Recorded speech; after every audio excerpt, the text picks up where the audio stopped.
Hello!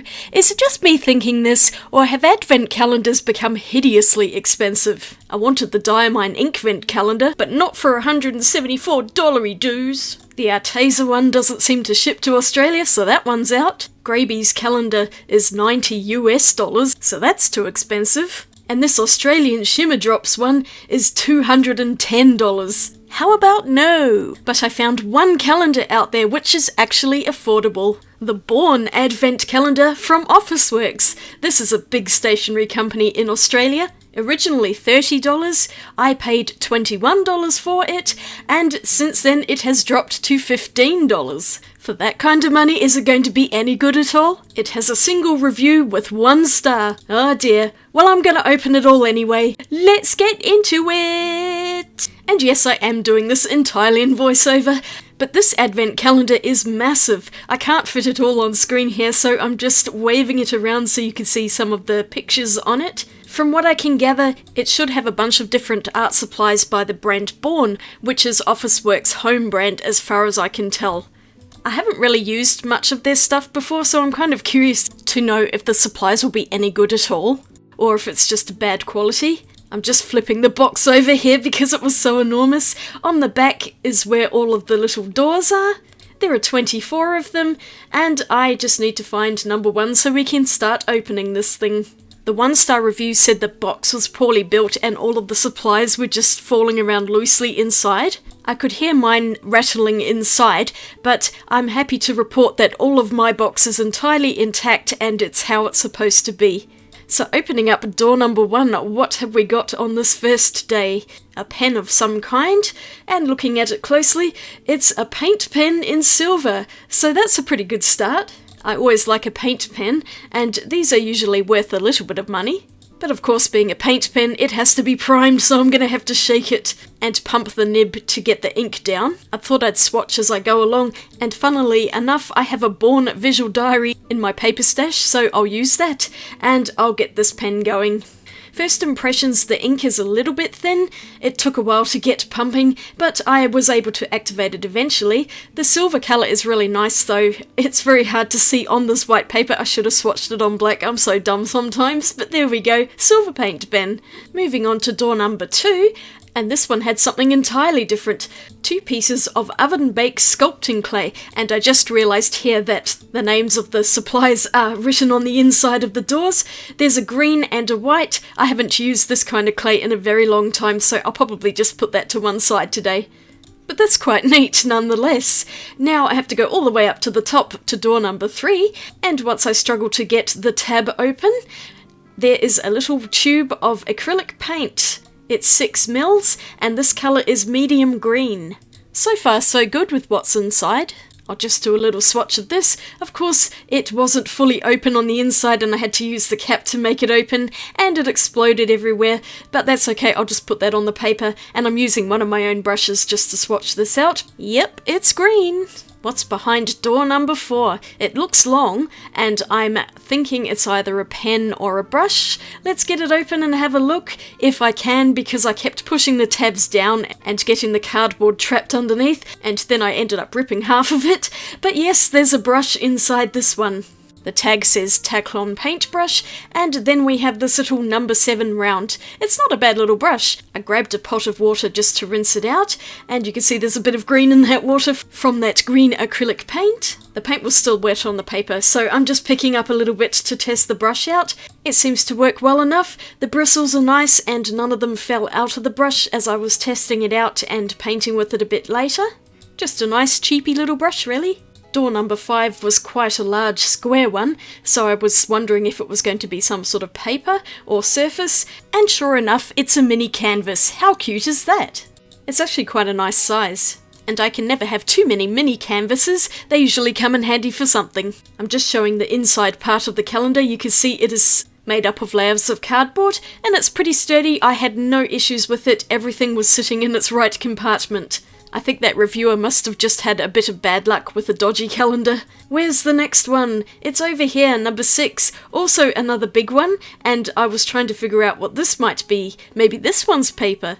I have to say this one kind of surprised me as well. It's a mini easel to put the mini canvas on. How cute is that? I think it's actually really nicely made, and I was surprised that they had something like this in the box. It seems to be quite well thought out in which supplies will actually go together with each other. I'm impressed by those two items. Moving on to number 7, and it's right next to number 6. Here we go, another little tube of acrylic paint, and this one is Scarlet Red. Red's always a favourite colour for me. So I'll just get a little swatch of this, and of course this tube exploded as well. I'll just put that straight onto the paper, and I'm using my new brush that came out of the advent calendar. Red and green paints, of course, very Christmassy. This red is quite opaque as well, which I really like. And now on to door number 8 up here, and this one is a larger box too. And would you believe it, they've even thought to put a paint palette in here, one of those little plastic 6 ones, but these always come in handy in my studio, so I was quite happy with that. This calendar's doing pretty well so far. There's been nothing in here that I would consider junky, but I still have plenty more doors to open. And next up is door number 9, a long skinny one, so maybe a pen or something like that? I was right, but not just a pen, an alcohol marker, or as they call it, a dual-tip graphic design marker. It comes with a broad and a fine nib, and if this was a Copic marker, it would be worth $8 to $10, so around half the box. I was really shocked that they actually had an alcohol marker in here. I mean, this one's probably not as expensive as a Copic by any means, but it looks decent enough. And in my favourite colour, red.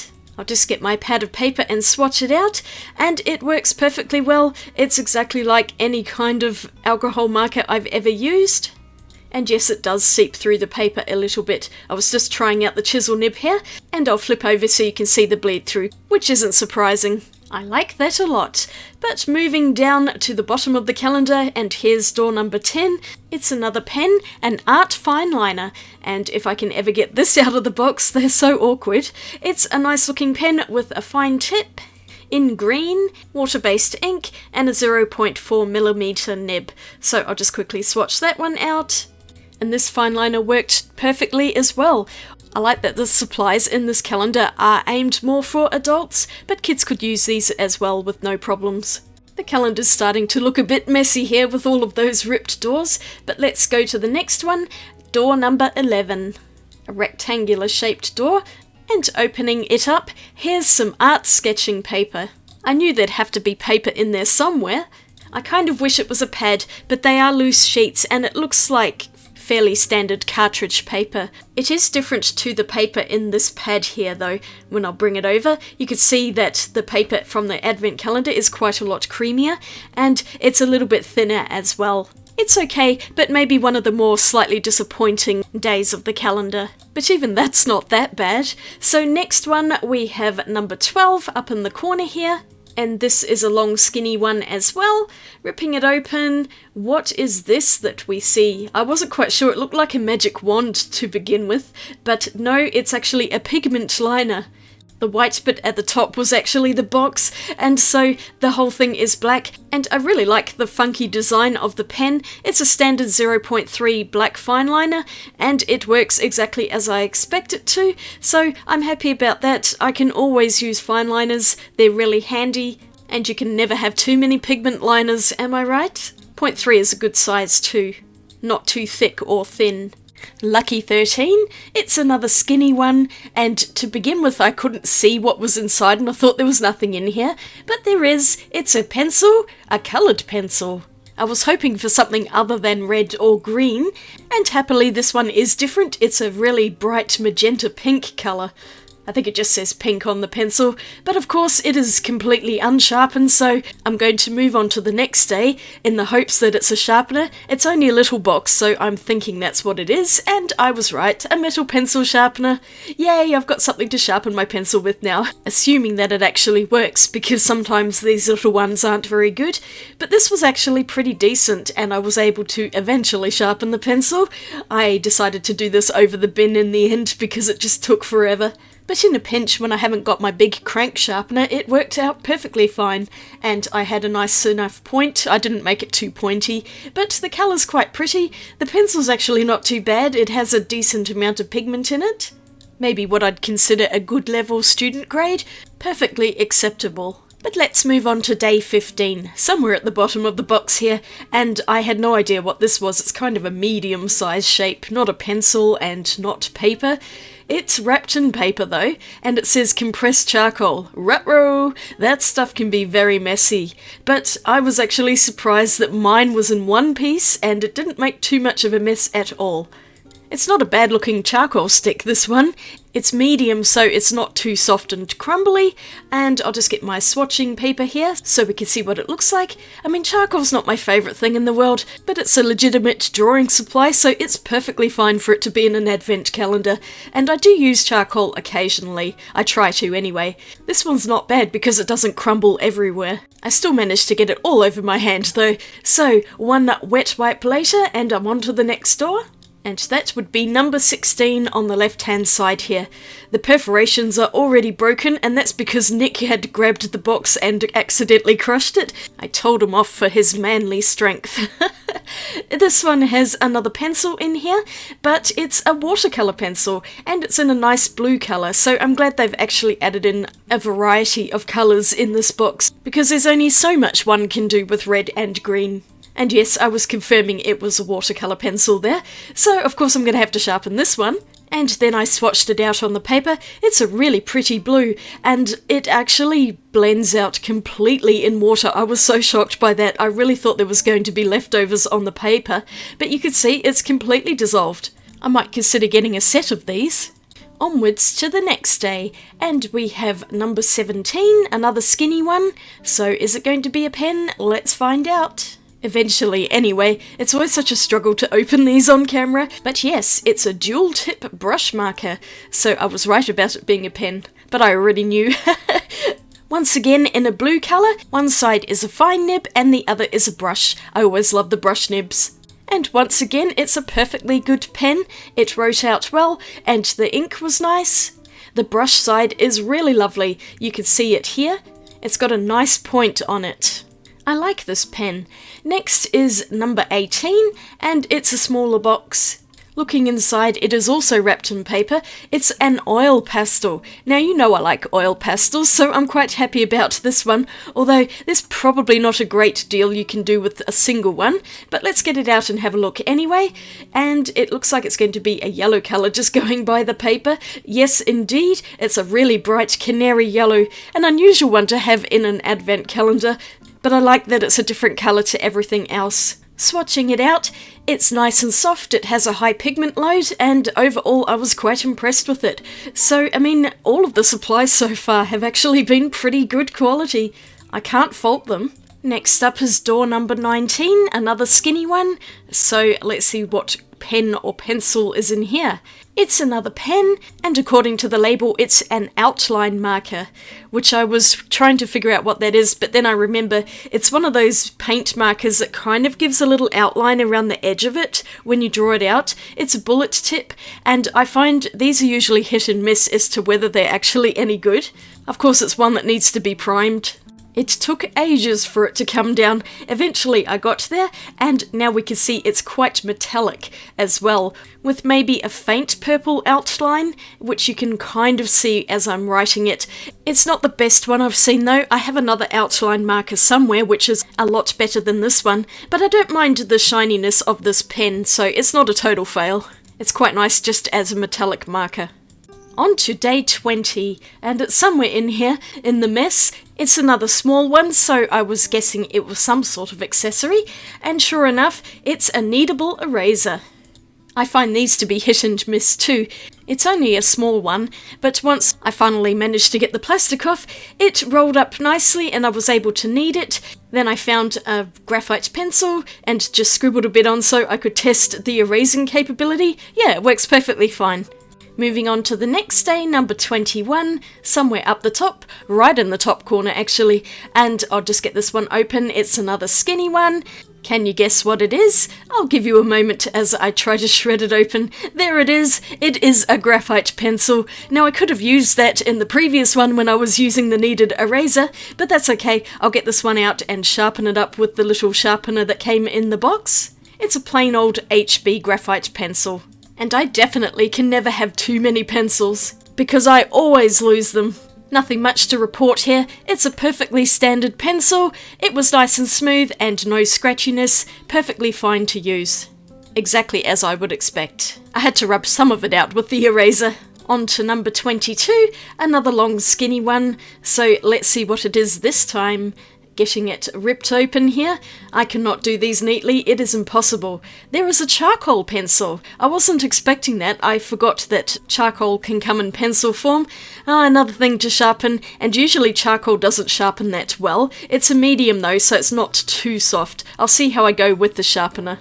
It sharpened it really well. I'm really surprised with that little sharpener.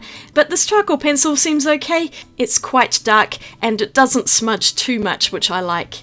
On to the second to last day, number 23, and it's a long-ish one but not as long as a pen or pencil, so I wasn't sure what was going to be in here.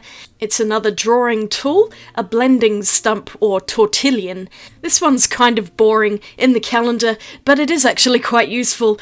And the good thing is that I'd already opened the ones that had charcoal and pencils in them, so I was able to use it straight away if I was to open one every day. Blending stumps are essentially compressed paper, and they come in all sorts of shapes and sizes and widths. This one's a tiny little one, but it's actually quite good for tiny details. So after using it a bit, I'm now actually quite glad they've added this into the calendar because it works well with charcoal. But look at the absolute state of this calendar now that I've opened all but one box. Let's go up to the last door and see what's behind it, number 24.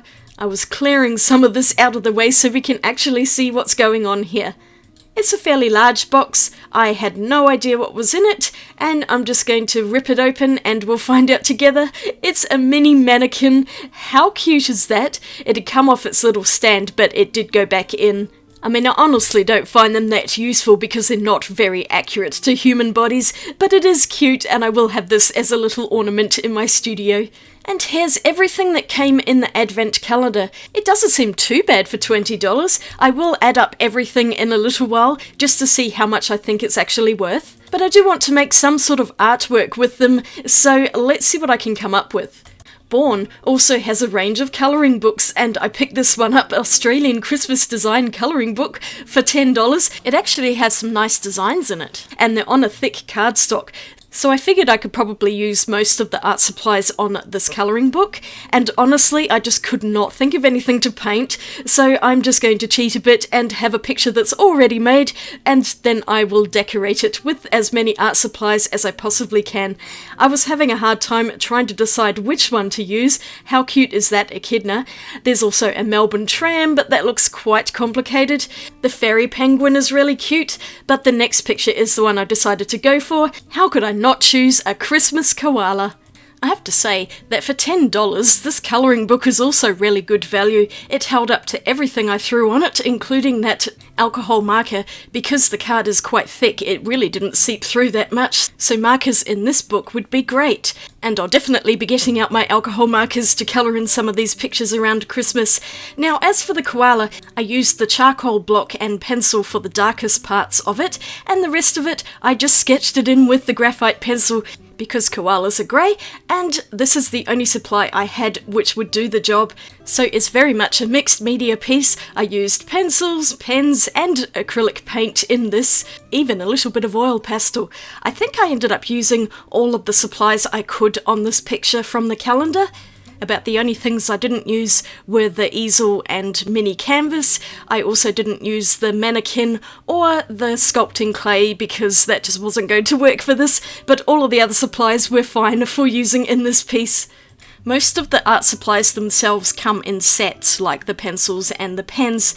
The acrylic paint come in bigger tubes, so you're looking at like a 60 to 200ml tube. These are only 6ml, so I did take my best guess and I added up all of the items that are in this advent calendar, and I came up with the price of $33.83. Would you believe that mini mannequin is listed at $7.54? I would not pay that for it, but that's the price that was listed online when I looked. So even at full recommended retail price of $30, this calendar is pretty much bang on that value. I paid $20, so I'm getting extra value technically, and if you end up paying $15, then you're essentially getting double what you pay for, according to my calculations. I don't think there are many, if any, other art calendars out there that I've seen that could boast that kind of value. Most of them are horrendously overpriced for the items you get inside. I saw someone opening the Cult Pens exclusive calendar, and that did not seem to be anywhere near the value of what it was, which I think was pushing 200 Australian dollars. I mean, that's just crazy money. I don't want to be spending that. I just want to have a bit of Advent fun and not have to take out a second mortgage to do so. The watercolour pencil went a bit streaky on here. That's because it was drying out much faster than I could paint it. But you can see the pencil has actually dissolved out completely, even though it's a bit patchy. I could probably do another couple of layers, but I was a bit too lazy for that. I just kept going with the design, trying to use all of the pens that I possibly could. The only one which didn't work out very well is the pink coloured pencil, and that's because I drew circles over the blue background. It just wasn't dark enough to really do much, so that was the least useful in this particular case, but I didn't really know where else to put it. If I wasn't testing out all of the supplies, I would have kept the koala in just red, grey, maybe black and white. That would have looked really awesome, but I don't mind the blue background, and I ended up painting the white parts of the candy cane with the green paint. The green was a lot more transparent than the red, so it did require a few layers to take away a lot of that streakiness. The colours are all looking nice and vibrant though, so I actually went to the Advent calendar page on the Officeworks website and I've given it a 5-star review because I think the other review was a little unfair in that it was a damaged box, not actually reviewing any of the items inside. I think this calendar, especially for $15, is well worth the money, and you can see by all of the supplies there's quite a lot of stuff in here. It's a good way to try out some of their different products because most of them are sold in sets rather than single items, and overall the quality of the Born products seem to be very good and the price is reasonable as well. So if you're looking for some cheap art supplies that do a pretty good job, it's worth considering these Born supplies. This is of course if you live in Australia. Unfortunately, I don't think these would be available overseas, but I hope this video's been fun anyway, just to see what an Aussie calendar looks like. It's really hard for me to buy the international ones, so I'm happy to be showcasing a local product. And you can see where I used the yellow oil pastel just as dots in the background along with the pink pencil. It's not showing up very much, so I ended up outlining that with the outline marker. And I'm just giving some finishing touches to the koala just to add in a little more detail. I think it looks quite good in graphite pencil against the really bright background and the candy cane. This whole thing is probably not something I would have thought to do without the actual art supplies in front of me, so these really did give me the creative ideas that I ended up using for this particular page. And this is what I finished up with. I am so happy with this. I think it has turned out really cute, and I was able to achieve quite a lot with the random art supplies in the calendar. They've all turned out nice, and I'm super happy with them. I give both the colouring book and the Advent calendar 10 out of 10 because why not? They are really great products. And I still have that mini canvas and easel to do something with that might end up being in another video soon. I have a bit of an idea for it.